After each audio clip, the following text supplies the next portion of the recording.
Bienvenue à votre émission Langue fourchue. On a coutume de tirer à boulet rouge sur les poulets parce qu'à tort ou à raison, ils sont tous considérés comme des racketteurs. Ils vous retirent votre motocyclette sans état d'âme dès que vous passez au feu orange ou rouge et serrent les dents en vous lâchant le papillon qui renflouera leur caisse. Sinon, c'est en détournant le regard qu'ils s'attendront à ce que vous leur glissiez le petit billet bleu qu'ils s'empresseront donc de fourrer dans leurs si nombreuses poches.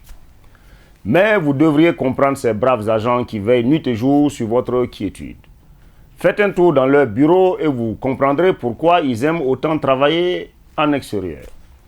Sur toute l'étendue du territoire national, en dehors de quelques bourgades mal loties, la police nationale est logée sur de vastes terrains sur lesquels sont érigés pour la plupart du temps de petits bâtiments qui font office de locaux administratifs, de magasins et vestiaires et souvent aussi de violons.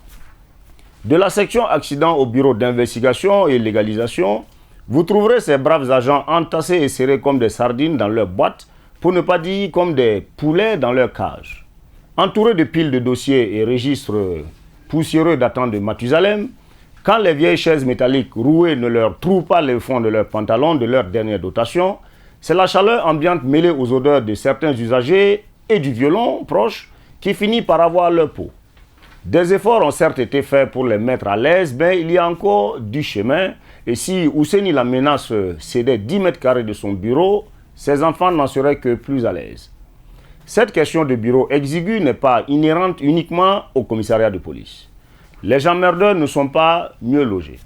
Faites un tour dans certaines brigades et commissariats de la ville de Ouagadougou et, comme le dirait mon oncle Simpson, vous serez édifiés. Une vaste cour envahie d'herbe accueille les installations sécuritaires et dans des recoins de cette parcelle, des kajibis pour le travail pénible des agents. Mais je comprends, ces vastes étendues sont réservées au parking des motos et autos saisies ou accidentées. Là, au moins, il y a du pognon.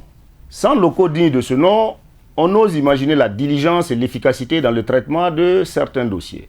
Alors, n'allez même pas imaginer une informatisation de nos brigades et commissariats où les agents usent leur stylo sur des papiers pour recueillir les investigations et autres dépositions. Vivement que Ous la menace se réveille pour que ces braves agents aient des locaux dignes de ce nom et dignes de notre police nationale.